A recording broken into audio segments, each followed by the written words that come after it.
Halo sobat, jumpa lagi di channel Harisul Epic. Melanjutkan kisah Sastro Jendro Hayuningrat.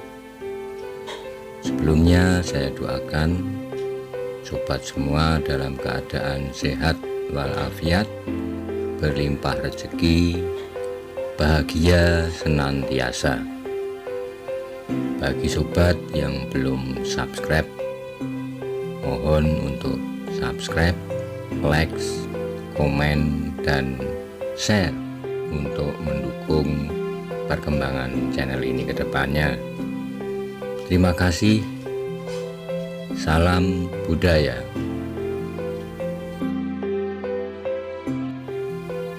Berangkatlah Begawan Wisrawa sebagai delegasi yang ditunjuk Raja Lokopolo untuk melamar Putri Raja Alengka.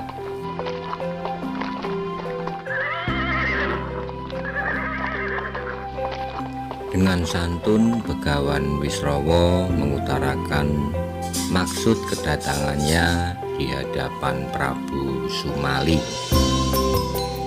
bahwa ia sebagai utusan untuk melamar Dewi Sukesi.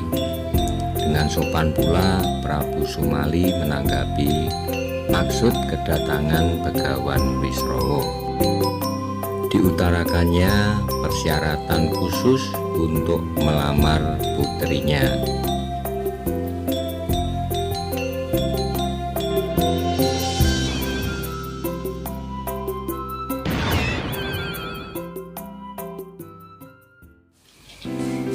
Dan dengan rendah hati Begawan Wisrawa mengatakan bahwa ia menguasai ilmu itu dan bersedia untuk memberi wejangan tentang Sastro Jendro pada Dewi Sukesi.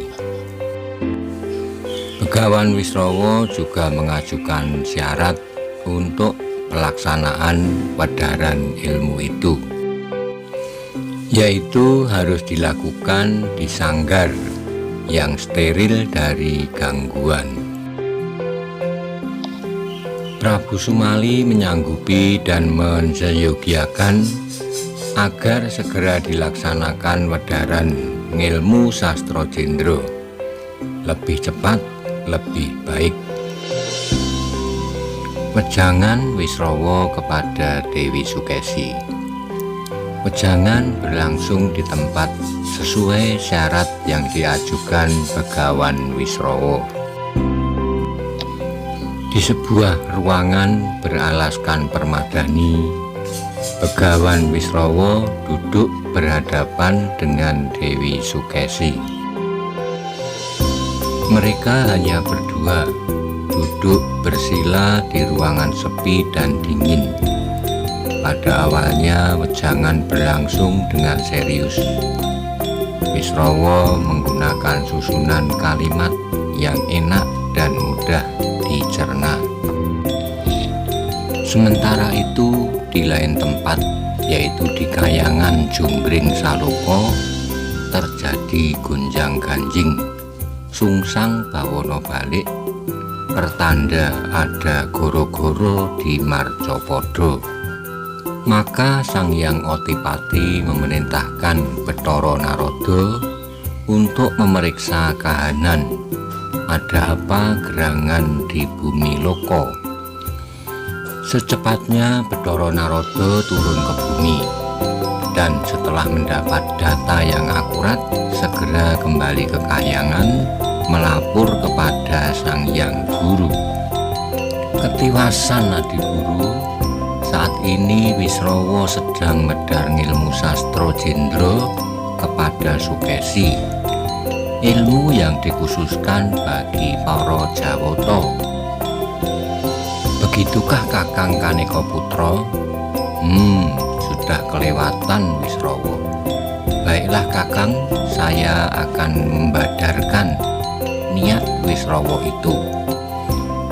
Seperti pada penuturan terdahulu, Sastro Jendro Hayuningrat adalah ngilmu kesejatian, rahasia alam semesta. Barang siapa mampu membaca, memahami, dan mengamalkan ajaran Sang Maha Pencipta yang tersirat dan tersurat, ia akan mengalami kesempurnaan hidup. Jika banyak manusia menguasai ilmu itu, maka kredibilitas kadewatan akan terganggu, karena manusia, raksasa, dan jin sekalipun tidak lagi memuja para dewa. Kahyangan Suralaya akan terguncang, hancur luluh. Maka Sang Hyang Guru bermaksud akan menggagalkan upaya Wisrawa membabar ngilmu sastra Jendra Hayuningrat. Di pesanggrahan yang hanya diterangi secuil nyala api, dua manusia berbeda jenis sedang duduk berhadapan, tak menyadari jika Dewi Permoni telah memasuki tubuh Sukesi dan Bathara Guru merasuki Wisrawa. Dewi Sukesi menyimak wejangan dengan seksama. Suasana kekakuan lambat laun berubah menjadi luwes, diselingi saling curi pandang dan senyuman, menandakan ada ketertarikan di antara kedua insan yang berbeda jenis itu. Sukesi mengagumi pria di depannya yang bertutur kata dengan lembut menawan, diiringi dengan gerak tangan untuk mempertegas pemahaman. Raut wajahnya yang ganteng dan sorot mata yang diarahkan padanya mengandung magnet untuk menariknya masuk dalam pelukan di dada yang bidang itu. Dalam hati dia berkata, belum pernah aku bertemu dengan pria yang tampan dan sekaligus pintar seperti ini. Di lain pihak, Wisrawa juga bergumam dalam hati, belum pernah aku bertemu gadis secantik ini. Wajahnya elok bercahaya, tubuhnya indah, tutur kata lemah lembut dan manja. Alangkah bahagianya bila aku bisa membelainya. Pemaparan ilmu sastra Jendra baru pada tahap pengantar, tetapi suasana ruangan yang dingin itu menjadi panas oleh kobaran api asmara. Tidak ada lagi batas di antara keduanya.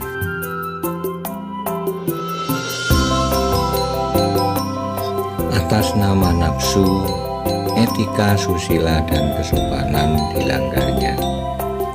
Itu semua karena benteng pertahanan nafsu mereka telah diganggu oleh Dewi Permoni dan Bathara Guru. Akibat tidak terkendalinya nafsu ragawi, Begawan Wisrawa telah melenceng dari arah tujuan semula. Yang sedianya datang sebagai calon mertua, kini malah berbalik arah menjarah keperawanan calon menantunya. Hubungan cinta ragawi Wisrawa dan Sukesi yang semata hanya dilandasi nafsu dikisahkan menghasilkan buah yang sepadan. Lahirlah anak pertama yang melambangkan nafsu amarah yang menyala-nyala, yaitu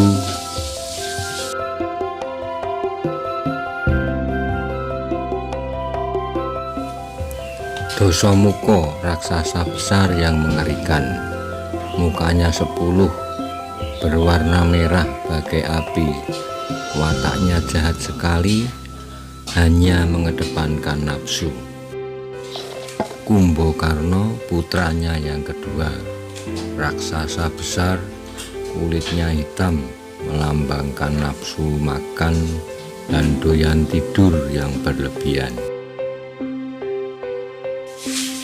Sarpakenaka, anak ketiga, perempuan raseksi, wataknya juga jahat, suka iri, mukanya jelek, berwarna kuning, suka bersolek, dan olah asmara yang berlebihan,